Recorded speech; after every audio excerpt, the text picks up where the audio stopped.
The silence after goodbye. Marcus Williams stared at the bare wall where his wedding portrait used to hang. The nail was still there, but the picture was gone, packed into a box, carried away with the woman who had once been his everything. The house, once warm with laughter and cooking smells, now echoed with silence. He sank into the couch, running his hand over the indentation where his ex-wife used to sit. The remote lay untouched on the table. The quiet pressed against him, heavier than any weight at the gym. "How did we get here?" he whispered to no one. He thought about her words the day she left. "Marcus, we've grown apart. You don't see me anymore." They stung because they were true. He had worked long hours, buried himself in responsibility, thinking loyalty was enough. But love needed more than presence, it needed attention. That night, sleep wouldn't come. He sat at the edge of his bed, staring at the empty side of the mattress, the sheets cool and undisturbed. He had never felt so utterly alone. A rusty dream. The following Saturday, Marcus couldn't stand the house anymore.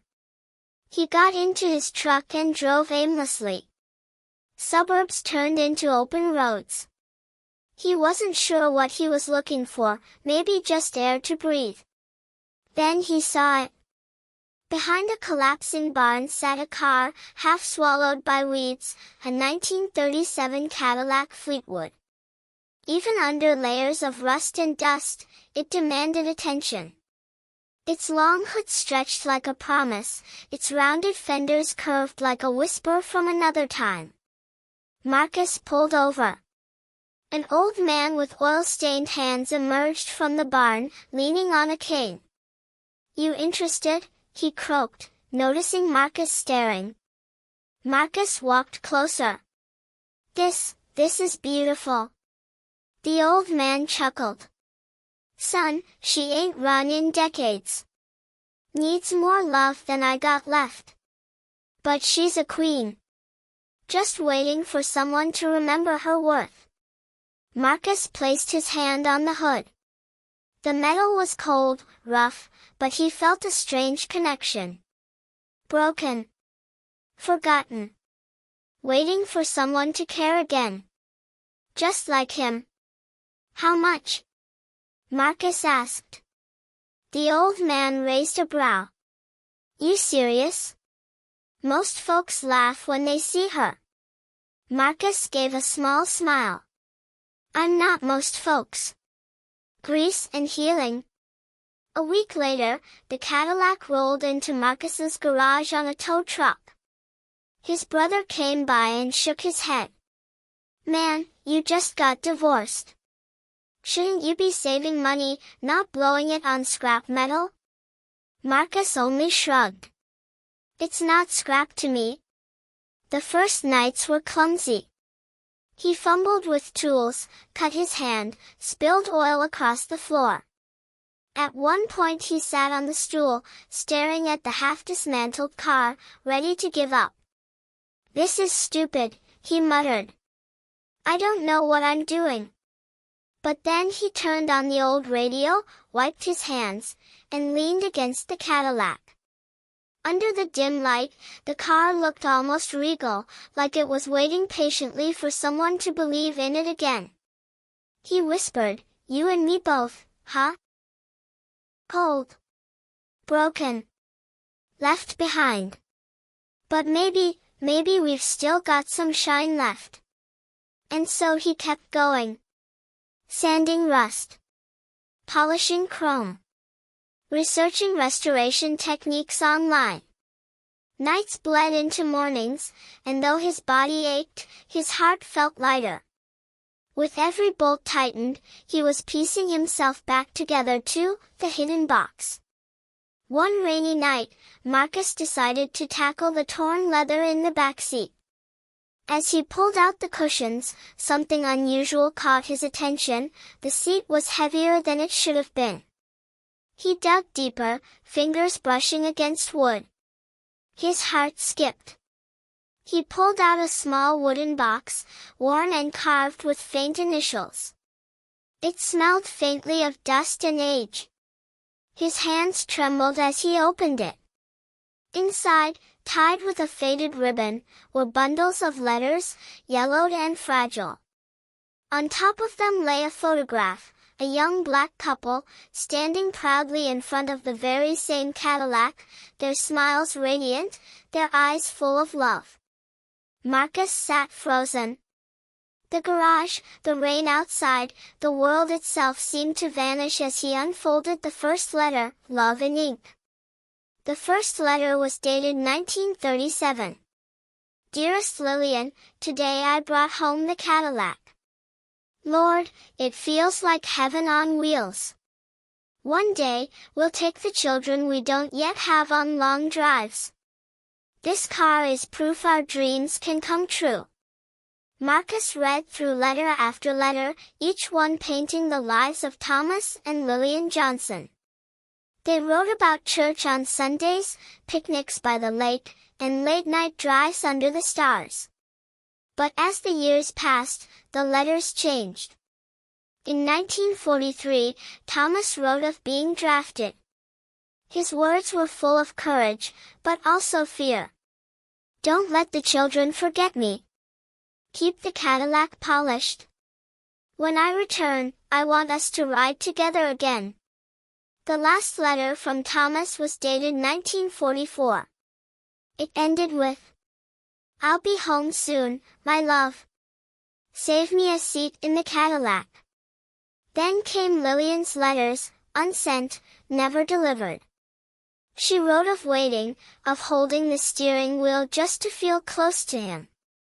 In 1951, her last letter ended with heartbreaking honesty. This car holds the last of us. Whoever finds it, please remember we loved deeply, even if we couldn't finish our story. Marcus wiped his eyes, the paper shaking in his hands. I remember you, he whispered. I promise. Restoring more than metal. From that night on, the Cadillac became sacred. Marcus no longer worked on it just for himself. Every turn of the wrench, every brush of paint, felt like stitching together Thomas and Lillian's love. He often spoke aloud as he worked, as if Thomas could hear. You held on for her, huh? You gave her hope. I'll make sure your story isn't forgotten. The car gleamed more with each passing week. The chrome shone like a mirror. The leather seats regained their dignity. Neighbors began stopping by, no longer laughing, but admiring. Marcus was changing too. His shoulders stood straighter, his eyes brighter. Searching for bloodlines. When the Cadillac was nearly finished, Marcus felt the pull to find Thomas and Lillian's family. He spent nights digging through old records, obituaries, church bulletins, and finally traced them to a granddaughter named Evelyn Johnson. Nervously, he dialed her number. Hello, her voice was cautious. Ma'am, my name is Marcus Williams. I think I found something that belongs to your family. What do you mean? A 1937 Cadillac, and letters. From Thomas and Lillian Johnson. Silence. Then a soft sob. Oh my God. Grandma used to talk about that car. We thought it was gone forever. The reunion of generations. The day Evelyn arrived with her children and grandchildren, Marcus's driveway was filled with anxious faces. When the Cadillac rolled out of the garage, fully restored, it was as if time itself had rewound. Sunlight danced on its polished surface. The family gasped. Evelyn, in her 70s, approached slowly, her hand trembling as she touched the hood. Tears streamed down her cheeks. This is the car my grandmother loved. She said it carried their story. She climbed inside, running her hands across the steering wheel. I rode in this car as a child, she whispered. I never thought I'd see it again. Marcus handed her the box of letters. Evelyn clutched it tightly to her chest. Her children and grandchildren crowded around, snapping pictures, touching the leather, laughing through their tears. The air was thick with love, memory, and healing.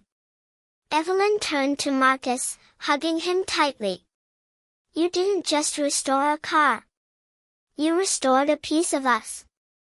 And maybe, she looked into his eyes, you restored yourself, too. A man made new. That night, long after Evelyn and her family left, Marcus sat in the quiet garage. The Cadillac gleamed beside him, no longer a project but a living monument of love. He thought of his ex-wife. Yes, he had lost her, but perhaps his story wasn't about endings, it was about what came after. He whispered into the stillness, love doesn't die. It leaves pieces of itself behind, waiting to be found. For Marcus, the Cadillac was more than metal and paint. It was proof that even when we are broken, something beautiful can still be restored. Message to the audience. Marcus's story is a reminder to us all, healing doesn't always come from holding on to the past. Sometimes, it comes from uncovering forgotten stories, giving back, and realizing that love, real love, never truly disappears. Even in our darkest moments, life has a way of surprising us. What Marcus found in that vintage Cadillac wasn't just history. It was hope. And it changed everything,